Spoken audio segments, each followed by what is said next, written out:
Hi, and welcome to the very first interview session with ACT Productions. We're here with Mr. Jeff Rose. He is recurring in Teen Wolf and Drop Dead Diva right now. Thank you so much for joining us, Jeff, and welcome. Thank you for having me, Stina. Yes.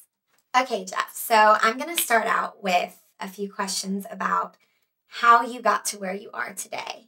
Okay. What was your first step of, I'm going to be an actor, I'm going to do this professionally, and this is going to be my only job?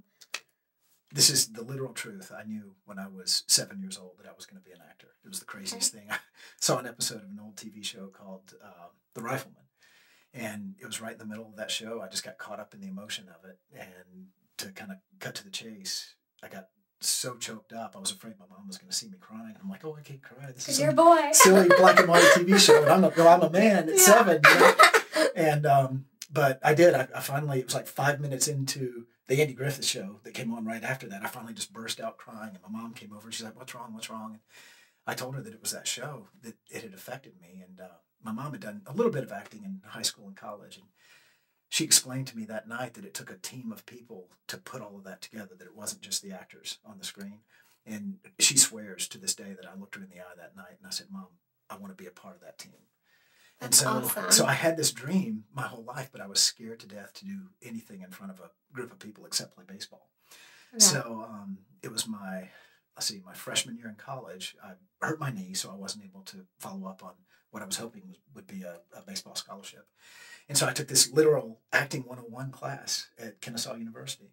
And they didn't even really have a theater department there then. They've got a great department there now. And but I just took this class, and lightning struck, and the next thing I know, I'm being cast in all these TV shows, and I did a lot of theater in the Southeast, and then I was almost cast as Robin in the second Batman movie, and that got wow. I don't know if I ever shared that with you. No, I did not know that. That's what took me to LA. Obviously, I didn't get it, but it opened up a lot of doors for me. And, yeah.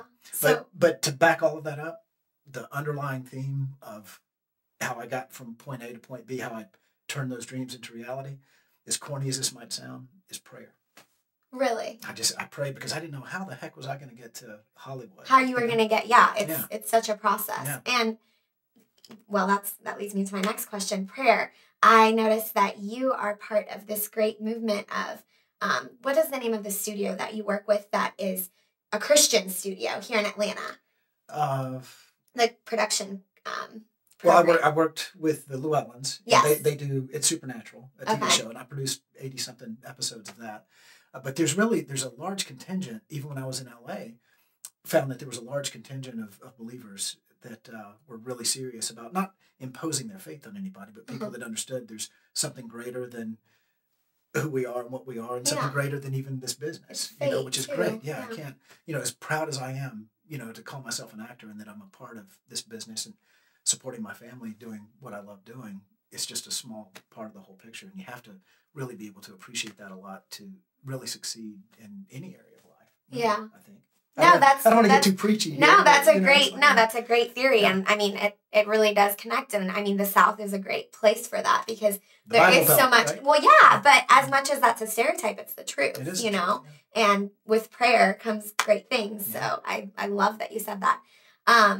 Well, also, what do you do on a daily basis? Like, how is your family life with this? How does it connect? I know your kids are actors too. Mm-hmm. So how does that come into play? I sleep a lot. That's what, no. Wow. No, it's work. It is. It's really a lot of work, but day to day, we've got our agents. My son's got a great agent in New York and LA right now too. And, so we're constantly getting calls, and sometimes it can be a last minute thing for a huge role. And all of a sudden we have to regroup and reschedule the day. And my wife, bless her heart, she puts up with a lot of stuff. For the whole family, isn't she? But, she'll roll with it. And she realizes, I think we both do a really good job at prioritizing, but we do have to keep a handle on keeping each other and family first too, because the business can be so overwhelming. You see these big numbers of this huge role sitting in front of you, and it's like, well, wait, weren't we going to go on vacation or something like that? And so part of the advice that I give to a lot of people now is don't stop living life to try to make this happen. Yeah. Does that make sense? No, it does. It makes perfect sense. You don't need to be too desperate. And I didn't follow that rule early on in my career, which is why I try to share it with some of the younger actors coming out and stuff. That's really good advice, because I know there's a lot of people in Atlanta scrambling to be, big, and it's not that. It's little steps, and you've taken those little steps, and it's taken you to where you are today. Right. So also, any more advice that you would give Atlanta actors that looking back? Yeah, Atlanta is such a great place to be right now. There's just so much going on here. It blows my mind. I lived in LA for 10 years, and when I came back right before 9/11, there wasn't that much going on. It was the regional commercials and corporate stuff, and an occasional feature. But now with these tax incentives, I mean, it's just through the blessing of that and God's grace that I'm able to live in Atlanta and support my family as an actor. Yeah. But to get back to your question, the advice, that I would give, for me, one of the biggest advantages that I received in the industry was when I started working behind the camera. When I started producing and directing, which I always knew was going to be part of my destiny. But you don't see even the big name actors in Hollywood. You don't see many of them anymore that aren't at least tied in as a producer. Producers, on projects, even if they might not be on camera for, and stuff. So it's really important. It just opens up so many more avenues, and it's all about networking. You got to have the talent. You've got to have a solid foundation. You need to be skilled and trained.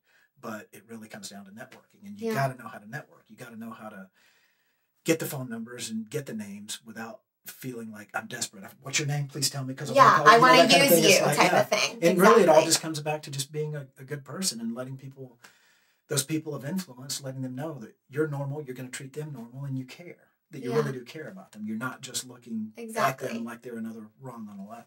And this is something that we're doing with this whole movement. Yeah. So thank you so much for joining us. You're welcome. This was great.